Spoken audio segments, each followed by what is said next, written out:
So hello everyone, welcome all of you friends. आज हम इस वीडियो में एनालाइज करने जा रहे हैं यूपी का जो बजट रिसेंट में आया है 2023 एंड 24 का बजट है। तो आपका जो ये पूरा लेक्चर है इसमें हम इंपोर्टेंट पॉइंट जो है, जो स्कीम्स लॉन्च हुई है उसमें एलोकेशन क्या है या फिर पर्टिकुलर जो प्रोसेस है बजट से रिलेटेड जितनी भी इंफॉर्मेशन है उसका एनालिसिस करेंगे। कुछ चीजें यहाँ पे स्किप हो जाएगी, उसको हम एक पूरा बजट सीरीज लॉन्च कर रहे हैं। उस लॉन्च में हम 1 to 1 सेक्टर वाइज उसको एनालाइज करेंगे। ये आपका जो इंपोर्टेंट पॉइंट्स है उनके बारे में मैं डिस्कस करूंगा। तो स्टार्ट करते हैं।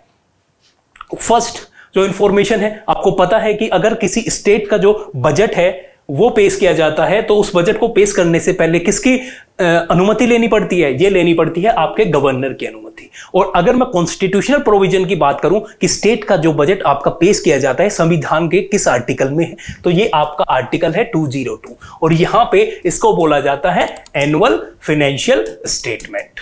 जैसे आपका यूनियन बजट होता है, यूनियन बजट को भी एनुअल फाइनेंशियल स्टेटमेंट बोला जाता है। और वो प्रोविजन किस में आता है? Constitutional provision. कौन सा आर्टिकल है? आप प्लीज कमेंट करिए कि आपका जो बजट है यूनियन बजट उसका कौन सा कॉन्स्टिट्यूशनल प्रोविजन है। स्टेट का हमने देखा 202। अगर बात करें फाइनेंस मिनिस्टर की कि पेश किसने किया, तो हमारे जो ऑनरेबल एमएलए है सुरेश खन्ना जी, उन्होंने ये बजट प्रेजेंट किया। ठीक है, उसके बाद अब बात करते हैं कि जो टारगेट है, जो की टारगेट है इस बजट के थ्रू क्या अचीव करना चाह रहे हैं। तो यहां पे दो मेन थीम थी। पहला तो क्या था कि हमें यूपी को क्या बनाना है? सेल्फ रिलायंट यूपी बनाना है। जैसे कि आपको पता है कि हमारी जो कंट्री का ऑनरेबल हमारे प्राइम मिनिस्टर नरेंद्र मोदी जी ने एक स्लोगन दिया है सेल्फ रिलायंट इंडिया या आत्मनिर्भर भारत की जो बात करते हैं, ऐसे ही यहाँ पे जो यूपी की गवर्नमेंट है उन्होंने अपना स्लोगन दिया है सेल्फ रिलायंट यूपी। ठीक है, तो उसी लाइन पे हमको यूपी को आत्मनिर्भर बनाना है। दूसरी चीज है जो टारगेट है, वो टारगेट है अगर हम इकोनॉमिक टर्म्स में देखें तो 1 ट्रिलियन इकोनॉमी बनाना। इंडियन गवर्नमेंट का आपको पता है, जो यूनियन गवर्नमेंट है उसका टारगेट है इंडियन इकोनॉमी को 5 ट्रिलियन की इकोनॉमी बनाना। और यहां पे क्या है? 1 ट्रिलियन बनाना यूपी को। और कितने सालों में? वो 5 ईयर्स में। देखिए क्वेश्चन पूछा जा सकता है आपसे कि टारगेट जो है वो कितने ईयर में अचीव करना है? वो 5 सालों में आपको अचीव करना है। और एक दूसरा जो बहुत इंपॉर्टेंट एस्पेक्ट है यहां पे यूपी बजट का मेंशन किया हुआ है स्पीच में कि जो यूपी की अभी रिसेंट में ग्लोबल इन्वेस्टर समिट हुई थी, कहां पे? लखनऊ में 2023 समिट थी। ये ऑनरेबल जो हमारे प्राइम मिनिस्टर थे उन्होंने इनॉग्रेट किया था।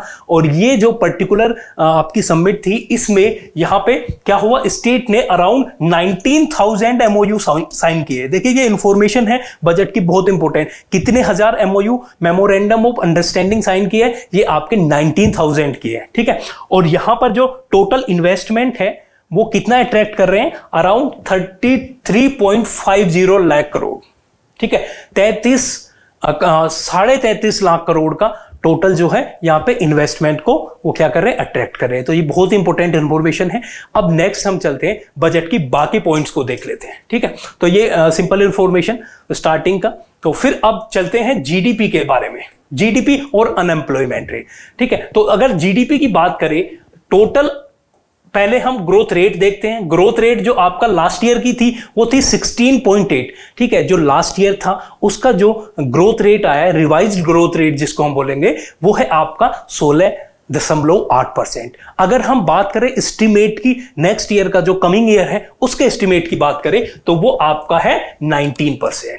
ठीक है, तो अगर आपसे बोला गया ग्रोथ रेट एस्टिमेट क्या है तो आप बोलेंगे 19%। अगर आप बोलेंगे, आपसे पूछा जाए कि रिवाइज्ड जो ग्रोथ रेट है लास्ट ईयर का वो कितना है? 16.8%। ठीक है, तो इतना इकोनॉमी ग्रो किया और अनुमान है कि 19% नेक्स्ट ईयर में ग्रो करेगा। ठीक है, अब बात करते हैं यूपी की जीडीपी की। देखिए जिसको जीएसडीपी जो बोला जाता है, ये आपका ग्रोस स्टेट डोमेस्टिक प्रोडक्ट की हम बात करते हैं। ठीक है, तो ये आपका जो अनुमान लगाया गया था पिछले बजट में वो लगाया गया था कि ये आपका होगा 20,48,234 के समथिंग। बट जो रिवाइज्ड एस्टिमेट आया है वो आया है आपका 17,49,469 करोड़।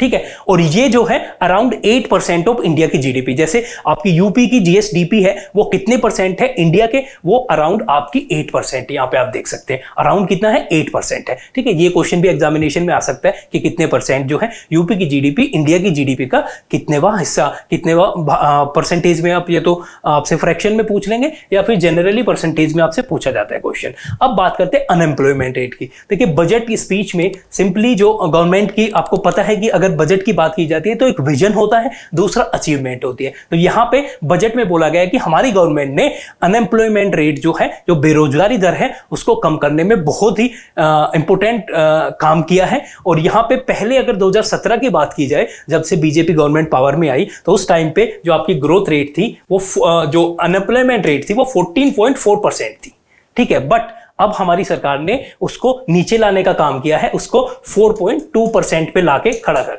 ठीक है। तो अनएम्प्लॉयमेंट क्या हुआ है, डिक्रीज हुआ है।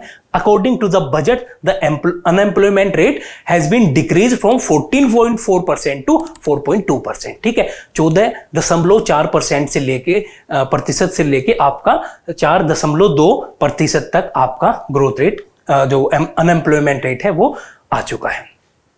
अब नेक्स्ट जो इंपॉर्टेंट फिगर है यहां पे देख लेते हैं बजट से रिलेटेड, ये आपका है G20 समिट से रिलेटेड। आपको पता है कि इस साल जो भारत है वो अध्यक्षता कर रहा है G20 समिट का, ठीक है। इससे पहले कौन था, अगर मैं आपसे पूछूं, देखिए क्वेश्चन पूछा जा सकता है आपसे कि इंडिया से पहले G20 की अध्यक्षता कौन कर रहा था, तो ये आपकी कंट्री थी इंडोनेशिया। आप इसको भी याद रखना क्योंकि ये क्वेश्चन पूछा जा सकता है एग्जामिनेशन में। कौन सी कंट्री थी वो, आपकी इंडोनेशिया।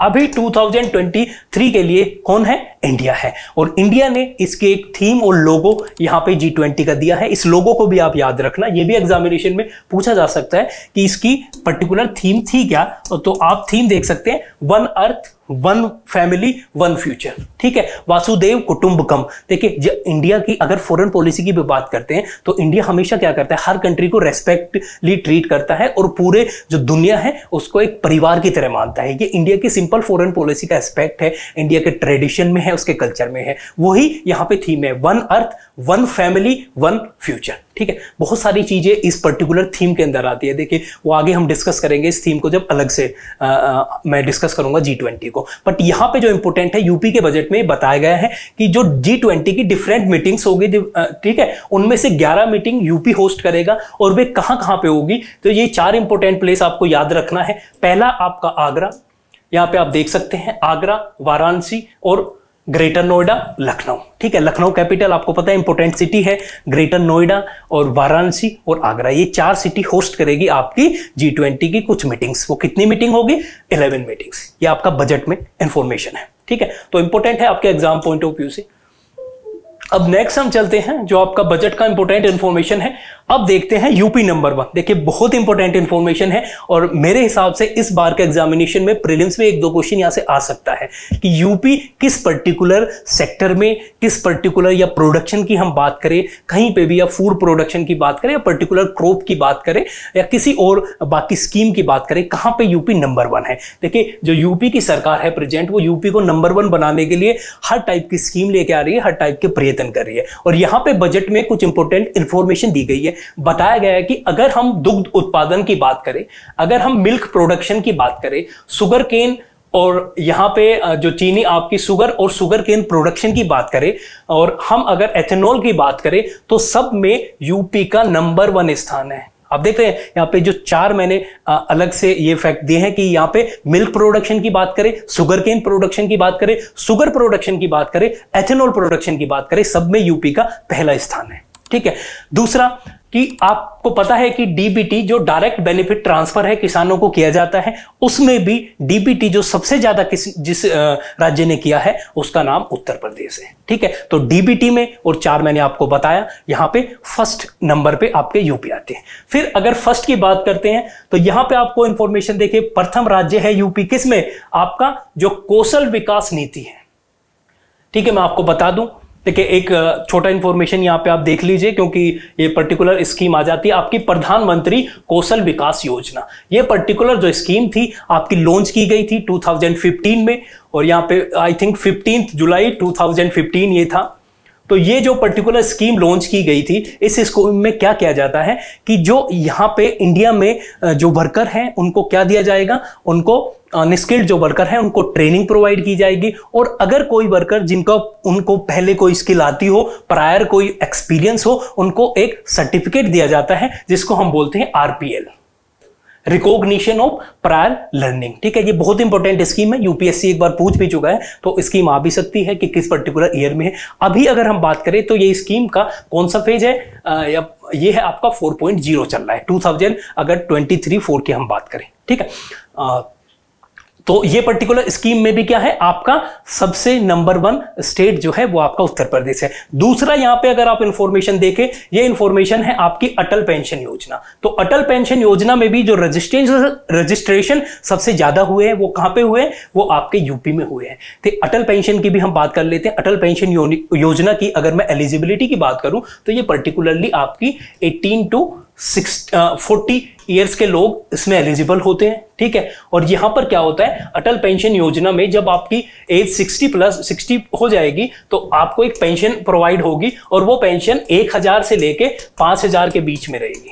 ठीक है, और ये स्कीम टारगेट किसको करती है, टारगेट करती है जो अनऑर्गेनाइज सेक्टर में जो लोग हैं उनको टारगेट करती है। और अगर आप इस स्कीम के पार्ट हो तो वहां पे जो भी आप इस स्कीम में अपना प्रीमियम भरते हैं वो आपका टैक्स जब आपका असेसमेंट होगा तो उसमें इंक्लूड नहीं होता, इसका मतलब टैक्स बेनिफिट मिलता है। एक और इंपॉर्टेंट इंफॉर्मेशन है आपकी अटल पेंशन योजना। देखिए ये मेंशन की गई है तो आपसे पूछा भी जा सकता है। एक और इंपॉर्टेंट जो इंफॉर्मेशन है वो ये है कि अटल पेंशन योजना में अगर सब्सक्राइबर जो है उसकी डेथ हो जाती है तो स्पाउस को ऐसे ही क्या मिलेगी, पूरे लाइफ टाइम उनको ये पेंशन मिलेगी स्पाउस को, अगर सब्सक्राइबर की डेथ हो जाती है। बट अगर दोनों की डेथ हो जाती है तो नॉमिनी को बस सिंपल वो पैसा मिलेगा जो जब तक कलेक्ट होगा, उसको कोई भी पेंशन नहीं मिलेगी। ठीक है, आप याद रखना, सब्सक्राइबर की डेथ पे स्पाउस को तो मिलेगा। ठीक है, तो ये इंपॉर्टेंट इंफॉर्मेशन है। फिर अगर हम बात करें यहाँ पे वैक्सीनेशन की, तो यहाँ पे वैक्सीनेशन में बताया गया है कि टोटल जो वैक्सीन डोज अब तक लगी है वो 39.20 करोड़ तक लग चुकी है, और देश में यहां पर क्या है, यहां पे भी प्रथम स्थान है। ठीक है, तो आपने देखा कि यूपी नंबर 1 कहां पे है। ये फैक्ट आपसे पूछे जा सकते हैं, बहुत इंपॉर्टेंट इंफॉर्मेशन आपके बजट में थी। देखिए अब नेक्स्ट चलते हैं, जो इंपॉर्टेंट जो स्कीम है उनके एलोकेशन की बात करते हैं और उनका थोड़ा बेसिक देख लेते हैं। देखिए पहली अब मैं एजुकेशन सेक्टर पे जाऊंगा और यहां पे 2 इंपॉर्टेंट स्कीम है। पहला आपका स्वामी विवेकानंदा एम्पावरमेंट स्कीम। ठीक है, इसके थ्रू क्या जा रहा है, यहां पे जो आपके स्टूडेंट हैं उनको टैबलेट और स्मार्टफोन प्रोवाइड किया जा रहा है। देखिए आपको पता होगा कि डिजिटल लर्निंग की जब हम बात करते हैं, हम ऑनलाइन एजुकेशन की बात करते हैं, ई लर्निंग की बात करते हैं, तो यहाँ पे रूरल और अर्बन डिवाइड है इंडिया में। ठीक है, तो वहां पे क्या है कि जो अर्बन एरियाज में लोग हैं, जो संपन्न लोग हैं, उनके पास में तो डिजिटल एजुकेशन का एक्सेस है, बट जो रूरल है, जो लो इनकम ग्रुप है, उनके पास एक्सेस नहीं है। तो इसको रिमूव करने के लिए जो उत्तर प्रदेश की सरकार है उसने पर्टिकुलर स्कीम चलाई है, स्वामी विवेकानंदा एम्पावरमेंट स्कीम। आपसे डायरेक्ट क्वेश्चन भी पूछा जा सकता है कि ये किस पर्टिकुलर सेक्टर के लिए है या किस पर्टिकुलर एज ग्रुप, तो ये आपके स्टूडेंट के लिए है। और यहां पर जो बजट है उसने प्रोविजन दिया है इस जो कमिंग ईयर है उसके लिए 36,000 करोड़, 3600 करोड़ हम देंगे इस पर्टिकुलर स्कीम के लिए। तो बहुत इंपॉर्टेंट इनिशिएटिव है।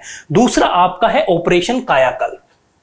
ये आपका ऑपरेशन कायाकल्प, देखिए कायाकल्प ही क्या होता है, किसी चीज को आप ट्रांसफॉर्म, कायाकल्प का मतलब है कि आपने ट्रांसफॉर्म कर दिया, मॉडिफाई कर दिया, उसका पूरा रूप चेंज कर दिया। ठीक है, तो ये स्कीम है particularly primary and upper primary जो स्कूल है उनमें जो चाहे इंफ्रास्ट्रक्चर जो डेवलपमेंट को लेके उनको स्मार्ट बनाना, हर टाइप से हमें क्या करना है, सिंपल स्कूल को स्मार्ट स्कूल में कन्वर्ट करना है, मॉडल स्कूल में कन्वर्ट करना है। तो इसके लिए भी यहाँ पे अगर हम देखें तो 1000 करोड़ 1000 करोड़ एलोकेट किया गया है। ये आपकी कायाकल्प स्कीम 2019 में आई थी। ठीक है, और ये किस पे एप्लीकेबल है, आपके प्राइमरी एंड अपर प्राइमरी। ठीक है, तो दोनों ही आप याद रखना, ऑपरेशन कायाकल्प और आपका स्वामी विवेकानंद एम्पावरमेंट स्कीम। अब हम नेक्स्ट चलते हैं। नेक्स्ट है आपका पेंशन सेक्टर पे। देखिए यहाँ कुछ इंपॉर्टेंट एलोकेशन है, अगर आपको वो याद भी नहीं रहे तो ठीक है, आप थोड़ा 1-2 क्वेश्चन आ सकता है, पर मुझे नहीं लगता डायरेक्ट इस टाइप से क्वेश्चन वो देंगे कि एलोकेशन का। पर फिर भी आप देख लीजिए कि यहाँ पे 4032 करोड़ जो है वो किसके लिए एलोकेट किया गया है, विडो पेंशन स्कीम के लिए। आपका 7248 किसके लिए एलोकेट किया गया है, ये आपके ओल्ड एज और फार्मर पेंशन के लिए। ठीक है। लेपोरेसी पेंशन के लिए भी यहां पे कितना 42 करोड़ का प्रोविजन है। फिर आपका जो ये बहुत इंपॉर्टेंट है, देखिए यहां पे क्वेश्चन आ सकता है, ये आपसे पूछा जा सकता है कि पर्टिकुलर एक स्कीम है workers death and disability assistant scheme. इस स्कीम के थ्रू कितना पर्टिकुलर अमाउंट दिया जाता है अगर किसी पर्सन की डेथ हो जाती है। देखिए यहां 3 चीजें हैं। पहली चीज तो क्या है कि अगर डेथ हो जाती है, डेथ होने पे कितना मिलेगा, 5 लाख रुपए मिलेगा। अगर वर्कर की ऐसी डेथ हो जाती है, एक्सीडेंटल कोई ऐसी डेथ होती है, तो उसमें कितना मिलेगा, आपका 5 लाख मिलेगा। अगर यहां पे परमानेंट डिसेबिलिटी आ जाती है तो कितना मिलेगा, 4 लाख रुपए मिलेगा। अगर यहां पे पार्शियल डिसेबिलिटी आ जाती है तो उस पर्टिकुलर पर्सन को 3 लाख रुपए दिया जाएगा। देखिए ये फैक्ट आपसे पूछा जा सकता है, मैं इस फैक्ट के यहां पे नहीं मैं बोल सकता, ये आपको स्किप कर सकते हैं, बट ये पर्टिकुलर इंफॉर्मेशन बहुत इंपॉर्टेंट है, ठीक है। अब पेंशन सेक्टर के बाद में हम चलते हैं यहां पे हेल्थ सेक्टर से रिलेटेड। आप देख सकते हैं यहाँ पे जो पर्टिकुलर इंफॉर्मेशन है ये आपका नेशनल रूरल हेल्थ मिशन से रिलेटेड है। और यहाँ पे जो NRHM है, इसमें जो पर्टिकुलर जो अमाउंट एलोकेट किया गया है वो है आपका 12,631 करोड़। देखिए ये इंफॉर्मेशन आ सकती है, बहुत इंपॉर्टेंट मिशन है। और अगर मैं इस मिशन की बात करूं तो ये आपका 2005 में लॉन्च हुआ था, ठीक है। और इस मिशन का जो टारगेट है, रूरल एरियाज जो है वहां पे क्या करना, वहां पे हेल्थ फैसिलिटी डेवलप करनी, जिससे क्या हो, एक्सेसिबिलिटी हो, अफोर्डेबिलिटी हो और क्वालिटी हेल्थ केयर हो, ठीक है। तो ये तीनों क्या है, ये पर्टिकुलर ऑब्जेक्टिव है। 2005 में ये स्कीम लॉन्च की गई थी। दूसरा है आपका प्रधानमंत्री आत्मनिर्भर स्वास्थ्य भारत योजना। इसके लिए पर्टिकुलर अमाउंट है 1655 करोड़, ठीक है। तीसरा जो पर्टिकुलर प्रोविजन है ये आपका है आयुष्मान भारत प्रधानमंत्री जन आरोग्य योजना। इसके लिए जो प्रोविजन है वो है आपका 400 करोड़। देखिए ये भी बहुत इंपॉर्टेंट स्कीम है। और अगर मैं बात करूं प्रधानमंत्री जन आरोग्य योजना आयुष्मान भारत की, तो ये आपकी लॉन्च कब की गई थी, ये 2018 में लॉन्च की गई थी। ये पर्टिकुलर क्वेश्चन बहुत बार आया है कि लॉन्च कब की गई थी, आपकी 23 सितंबर 2018 में रांची में ये लॉन्च की गई थी, ठीक है। तो ये पर्टिकुलर प्लेस भी पूछ लिया जाता है, रांची में इसको लॉन्च किया गया था। तो यहाँ पे इंफॉर्मेशन आपको, और इसके तहत अगर जो सबसे इंपॉर्टेंट इंफॉर्मेशन है वो क्या है कि हम जो पर्टिकुलर असिस्टेंट देते हैं, जो बेनिफिशियरी को जितना फ्री मेडिकल ट्रीटमेंट मिलता है वो कब कितने तक मिलता है, 5 लाख तक मिलता है पर फैमिली पर ईयर की बात मैं करता हूं, पर पर्सन नहीं है यहाँ पे, पर इंडिविजुअल नहीं है यहाँ पे, पर फैमिली पर ईयर की मैं बात करता हूँ, ठीक है। एक पूरी फैमिली का 5 लाख तक। और यहाँ पे क्या है, ये स्कीम बहुत ही एडवांस स्कीम है। स्मार्ट कार्ड के थ्रू भी इसमें पेमेंट होता है, ये कैशलेस टाइप की स्कीम है और बहुत सारी अदर चीजें भी इसमें है। तो ये स्कीम है, आप इसको ध्यान से पढ़ना और भी ज्यादा डिटेल में, ठीक है। अब जो नेक्स्ट है आपका, अब ये इंफ्रास्ट्रक्चर से रिलेटेड है। तो यहाँ पे आप देख सकते हैं जो इंफ्रास्ट्रक्चर में अगर हम डिफेंस की बात करें तो आपको पता है कि यूपी में एक डिफेंस कॉरिडोर बनने जा रहा है और दूसरा कॉरिडोर कहां पे बनना है, दूसरा आपका तमिलनाडु में बनना है, ठीक है। तो डिफेंस कॉरिडोर से बहुत बार क्वेश्चन आ भी चुके हैं। तो यहां पे इसके लिए कितना प्रपोज किया है, ये आपका 50 करोड़ प्रपोज किया है, ठीक है। ये भी इंपॉर्टेंट इंफॉर्मेशन है। और दूसरा आपका डिजिटल लाइब्रेरी स्टैब्लिश होगी, ठीक है। बजट ने न्यू प्रोविजन दिया है कि डिजिटल लाइब्रेरी स्टैब्लिश होगी, कहां पे, आपकी ग्राम पंचायत और वार्ड लेवल पे, ठीक है। इसके लिए 300 करोड़ का प्रोविजन दिया है, कितना, आपका 300 करोड़ का प्रोविजन। तो ये भी इंपॉर्टेंट है कि कितना प्रोविजन आपका डिजिटल लाइब्रेरी के लिए दिया गया। दूसरा क्या है कि ये कहां पे स्टैब्लिश होगी, आपके ग्राम पंचायत लेवल, वार्ड लेवल पे स्टैब्लिश की जाएंगी, ठीक है। तो नेक्स्ट एलोकेशन हम देख लेते हैं कि नेक्स्ट जो स्कीम है तो आपका गर्ल्स से रिलेटेड, देखिए बहुत इंपॉर्टेंट यहां पे अगर हम बात करें मैरिज ग्रांट स्कीम की, तो यहां पे कितना एलोकेट किया गया है, 150 करोड़। इसके बाद में बहुत इंपॉर्टेंट आपकी स्कीम है जिसको हम बोलते हैं मुख्यमंत्री कन्या सुमंगल योजना, मुख्यमंत्री कन्या सुमंगल योजना। और ये जो पर्टिकुलर स्कीम है इसके लिए कितना असिस्टेंट दिया गया है, ये असिस्टेंट दिया गया है आपका करंट बजट में 1050 करोड़, ठीक है। और अगर मैं बात करूं कि ये पर्टिकुलर स्कीम लॉन्च कब हुई थी, ये भी आपकी पर्टिकुलर स्कीम 25 अक्टूबर 2019 को लॉन्च किया गया था इसको। और इस स्कीम में जो पर्टिकुलर असिस्टेंट दिया जाता है, मॉनेटरी असिस्टेंट, ये कितना है आपका 15,000 रुपए। एलिजिबिलिटी की अगर मैं बात करूं तो जिस भी फैमिली में 2 गर्ल चाइल्ड तक है उनको ये पर्टिकुलर बेनिफिट दिया जाता है, ठीक है।